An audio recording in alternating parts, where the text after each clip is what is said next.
You don't know the impact of these things, and what they know, I still not figured this out. People always wondered, how do you survive? In any season you go, you manage to stay there for 2-3 weeks and come back. Approximately about 3/4 of a liter it would take. You just drink that, that's the food. And you are so energized, means you don't need anything else for the whole day.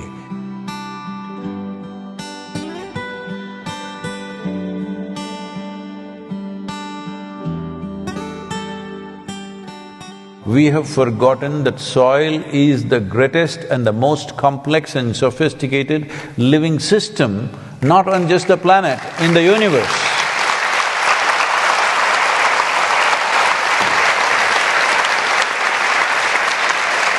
It is not just on this planet, in this universe, in the known universe, we do not know anything like the topsoil of this planet. That's how complex and sophisticated it is. And it is fantastic partnerships between various species and how they function, and the whole chemistry of the planet is managed by them. But in many people call this as dirt. If that is dirt, you and me are dirt bags. Hello? Isn't it? So, unfortunately, we are treating living things as inanimate things. Even inanimate things need to be treated with respect, but unfortunately, living entities we are treating like this because somebody has put this idea in our head that every other creature is here only to serve the human beings. I have spent lots of time in the jungles of India.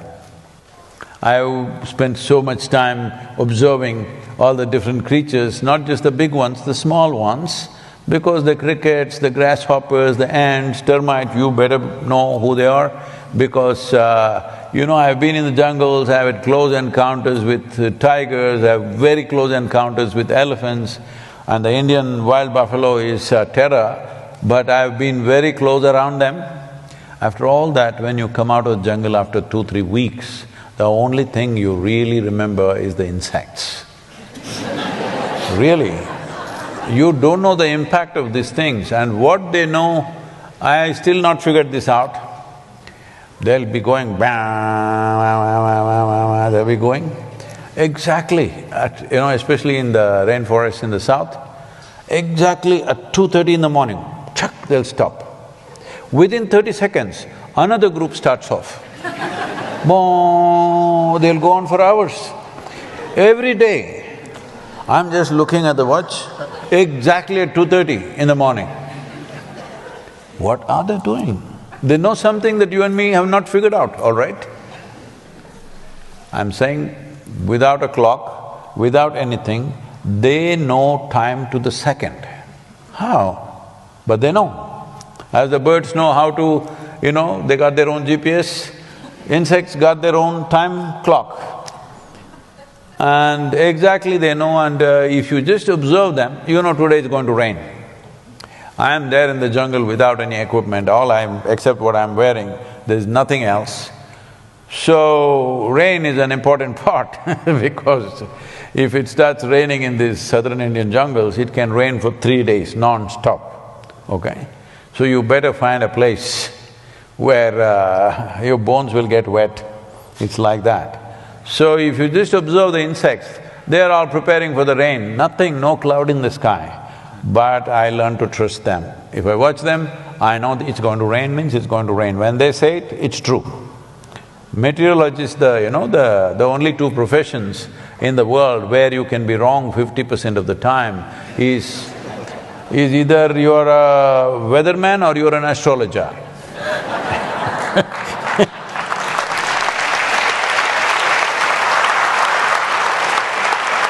I heard that you guys are all soaked in honey. Let me tell you my honey story. Can I tell them a honey story? Yes, please. I'm just like them. I'm listening. I'm enjoying myself. Please, do, go. So when I was getting lost in the jungles of India, the only food that sustained me largely was honey. I ate other things that I don't want to talk to you about, but largely honey. People always wondered, how do you survive? In any season you go, you manage to stay there for 2-3 weeks and come back, how do you do it? Simple, my trick was, normally we were riding a Czech Republic motorcycle at that time, okay?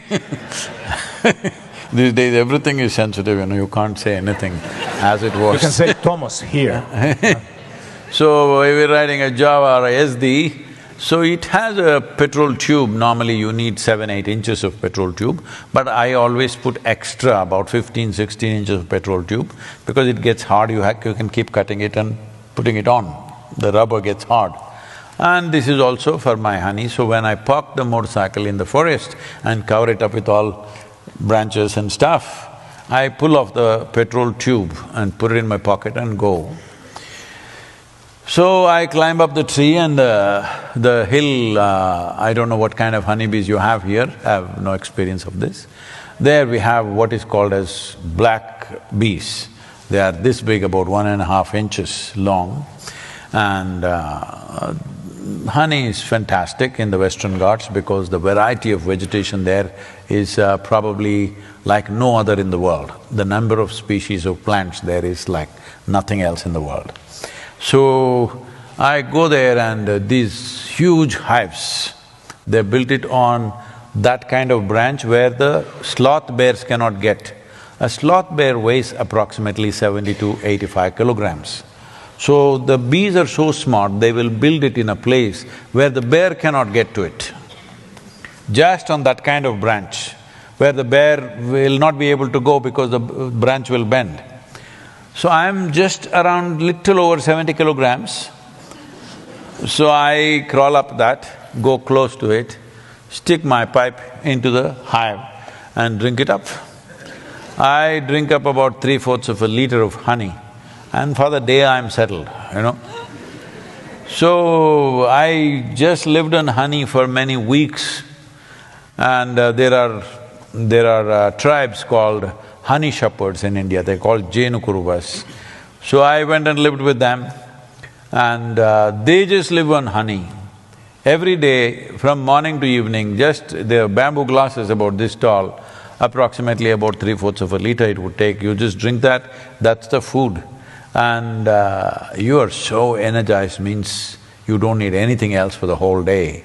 You're climbing trees, you're doing all kinds of crazy things, but it takes care of you 1 liter of honey. So I'm just telling you because I heard honey beekeeping is a big deal here.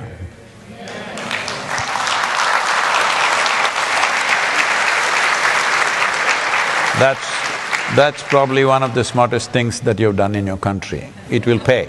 It will pay in future. Not just with honey, it'll pay in many ways.